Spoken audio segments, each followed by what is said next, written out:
Hi friends, வாங்க இன்றைக்கி ஒரு சிம்பிளாக அதுவும் ஈஸியாக வந்து ஒரு ஃபிஷ் ஃப்ரை தான் பார்க்க போகிறோம். எப்படி செய்கிறதுன்றது பார்த்துடலாம் வாங்க. பிகினராக இருக்கிறவங்களுக்கு ரொம்ப சிம்பிளாக அதுவும் வந்து மெத்தட் இது. ஸோ கண்டிப்பாக ட்ரை பண்ணி பாருங்கள். வாங்க வீடியோக்குள்ளே போகலாம். எப்படி நீங்கள் இன்னும் செய்யணும் என்னோடய சேனல் சப்ஸ்கிரைப் பண்ணலன்னா உடனே சப்ஸ்கிரைப் பட்டனை கிளிக் பண்ணிக்கோங்க. அதே மாதிரி ரெகுலர் வீடியோஸ்க்கு பெல் ஐக்கானையும் கிளிக் பண்ணிக்கோங்க. ஒரு மிக்ஸி ஜாரில் ஒரு 15 மிளகா எடுத்திருக்கேன். உங்களுக்கு காரத்துக்கு ஏற்ற மாதிரி நீங்கள் எடுத்துக்கோங்க. அதுக்கு தேவையான அளவு உப்பு இதோடய சேர்த்துருக்கேன். நான் கல் உப்பு யூஸ் பண்ணுறேன். சப்போஸ் உங்களுக்கு கலர் வேணும் அப்படின்னா நீங்கள் வந்து காஷ்மீரி சில்லி கூட யூஸ் பண்ணிக்கலாம். அது உங்களோட ஆப்ஷன் தான். இப்போ இதை வந்து லைட்டாக அரைச்சி எடுத்துக்கலாம். நாம தான் அரைச்சிருக்கேன். தண்ணி ஊற்றுனீங்கன்னா சரியாக அரைப்படாது. ஸோ அதனால் தண்ணி ஊற்றாதீங்க. பாருங்கள், குறன்னு தான் இருக்கும். இப்போ இதோட வந்து பூண்டு சேர்த்துக்கலாம். நான் ஒரு 20 பல் பூண்டு வந்து வச்சுருக்கேன். ஸோ அந்த பூண்டையும் இதோட சேர்த்துடலாம். இது சேர்த்து ஃபஸ்ட்டு ஒரு ஓட்டு ஓட்டிக்கோங்க. அப்புறம் தண்ணி ஊற்றுங்க. அப்போனா ஈஸியாக உங்களுக்கு அரைப்படும். நல்ல பேஸ்ட்டாக வரும். ரொம்ப தண்ணி ஊற்றாதீங்க. நல்லா கெட்டியாக நல்ல பேஸ்ட்டாக அரைச்சி எடுத்து வச்சுருக்கேன். இந்த மாதிரி இருக்கணும். அப்படின்னா தான் உங்களுக்கு அந்த மீனில் வந்து கோட் பண்ணுறதுக்கு உங்களுக்கு ஈஸியாக இருக்கும். மசாலாவும் உங்களுக்கு பிரிஞ்சு வராது. க்ளீன் பண்ணி வாஷ் பண்ணி எடுத்து வச்சுருக்கோம். பீஸில் வந்து போட்டு க்ளீன் பண்ணும்போது உப்பு சேர்த்து க்ளீன் பண்ணுங்கள். ஃபுல்லாக க்ளீன் பண்ணி எடுத்தாச்சு. எப்படின்னு பார்க்கலாம். கொஞ்சமாக ஒரு பிளேட்டில் எடுத்துக்கோங்க. கொஞ்சோண்டு மஞ்சத்தூள் சேர்த்துக்கோங்க. சேர்த்து கலந்துக்கோங்க. இது வந்து அப்பங்க நீங்கள் மசாலா கலந்து தடவிக்கோங்க. அப்படின்னா சம்டைம்ஸ் வேஸ்ட் ஆகும். அதனால தான். ஸோ ஒவ்வொரு மீன் துண்டையும் எடுத்து அதில் ஃபுல்லாக படுற அளவுக்கு நல்லா வந்து அந்த மசாலா தடவிடுங்க. ஸோ இதே மாதிரி ஒவ்வொரு பீஸ்க்கும் நம்ம நல்லா மசாலா தடவி எடுத்து வச்சுக்கணும்.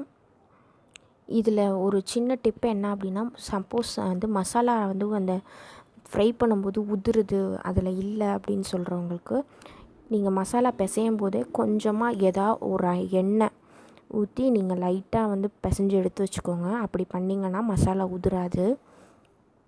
ஸோ எல்லாத்துக்கும் கலந்து எடுத்துக்கலாம். மீனுக்குமே நாங்கள் கலந்து எடுத்து வச்சுருக்கோம். ஸோ இது நல்லா ஊறட்டும். எவ்வளோ நேரம் ஊறுதோ அவ்வளோக்கு அவ்வளோ இதில் வந்து நல்லா மசாலா பிடிச்சி உங்களுக்கு வந்து டேஸ்ட் நல்லா கொடுக்கும். ஸோ அவ்வளோ தூரம் இது வந்து நல்லா ஊறட்டும் இந்த மீனை. ஸோ ஒரு தோசைக்கல்லில் தான் வறுத்து எடுக்கிறோம். ஸோ இந்த தோசைக்கல்லில் அதை வச்சு லைட்டாக எண்ணெய் ஊற்றிருக்கோம். வேகிற டைம் கொடுங்க. இதுக்கு பாருங்கள், உங்களுக்கே தெரியும். ஸோ இது வந்து கொஞ்சம் ஹை ஃப்ளேமில் வைக்காமல் மீடியம் ஃப்ளேம்லேயே வச்சு வறுத்துடுங்க. அப்போ தான் உள்ளெல்லாம் நல்லா வெந்திருக்கும். இல்லை அப்படின்னா உங்களுக்கு வந்து அது சரியாக வேகாமல் பச்சை வாடையோடு சாப்பிட நல்லா இருக்காது. இப்போ திருப்பி போட்டுக்கலாம். இது ஃபுல்லாக வந்து பார்த்திங்கன்னா உங்களுக்கு நல்லா கோட்டாக இருக்குது. கொஞ்சோண்டு எண்ணெய் ஊற்றிக்கலாம்.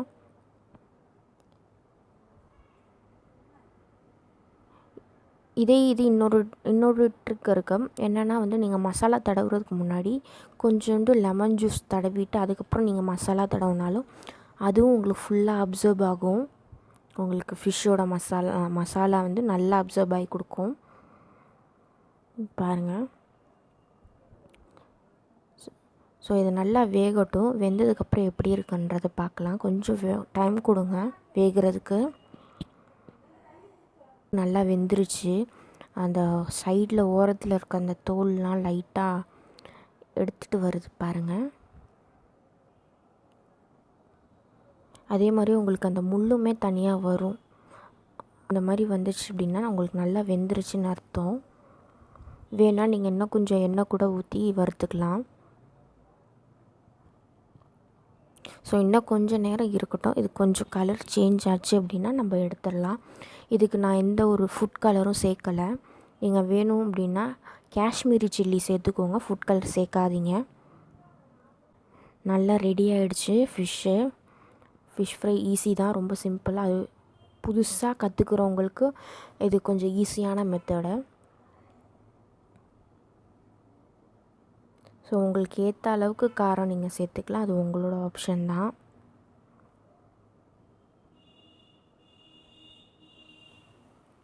பாருங்கள் நல்லா ரோஸ்ட் ஆகிடுச்சு மேலே. ஸோ இப்போ இதை பிளேட்க்கு ட்ரான்ஸ்ஃபர் பண்ணிடலாம். ஸோ ஃபிஷ் ஃப்ரை பிடிச்சிருக்குன்னு நினைக்கிறேன் ஃப்ரெண்ட்ஸ். கண்டிப்பாக ட்ரை பண்ணுங்கள், உங்கள் வீட்லேயும் ட்ரை பண்ணிவிட்டு கமெண்ட் பண்ணுங்கள், ஷேர் பண்ணுங்கள், சப்ஸ்கிரைப் பண்ண மறந்துடாதீங்க. பாய்.